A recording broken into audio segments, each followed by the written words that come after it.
अगर single stimulus दिया हो, ठीक है, तो नॉर्मल जो एक्शन पोटेंशियल का रहता है ग्राफ मसल कॉन्ट्रैक्शन का, वही ग्राफ बनेगा। स्टिमुलस आया, रिस्पॉन्स आया, the difference between stimulus and response, that is the latent period, फिर contraction period, इसके बाद में relaxation period, ठीक है।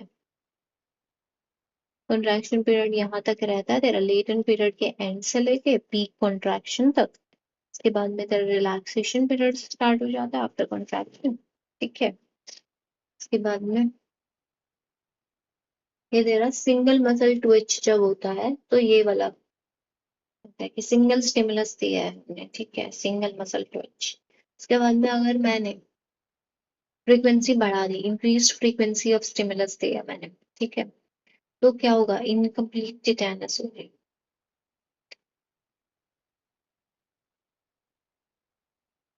मतलब तेरे क्या होंगे, कॉन्ट्रैक्शन होगा, फिर रिलैक्सेशन जो है वो इनकम्प्लीट रिलैक्सेशन होगा, ठीक है। और मैंने बहुत ही ज्यादा अगर फ्रीक्वेंसी, बहुत ही ज्यादा अगर मैंने फ्रीक्वेंसी बढ़ा दी स्टिमुलस की, तो रिलैक्स होगा ही नहीं, सस्टेन्ड कॉन्ट्रैक्शन, सस्टेन्ड कॉन्ट्रैक्शन होगा, दैट इज तेरा टिटेनस।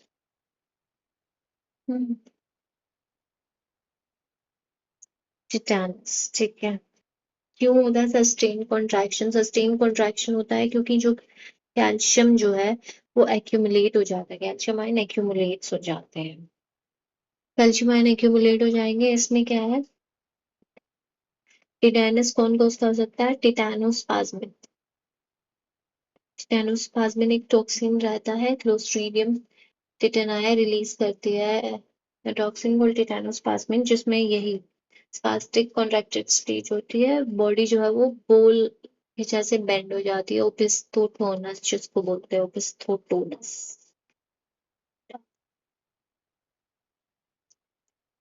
टी होती है टिटेनाइजिंग फ्रीक्वेंसी, बहुत क्वेश्चंस में हमको पूछते हैं टिटेनाइजिंग frequency. What it is?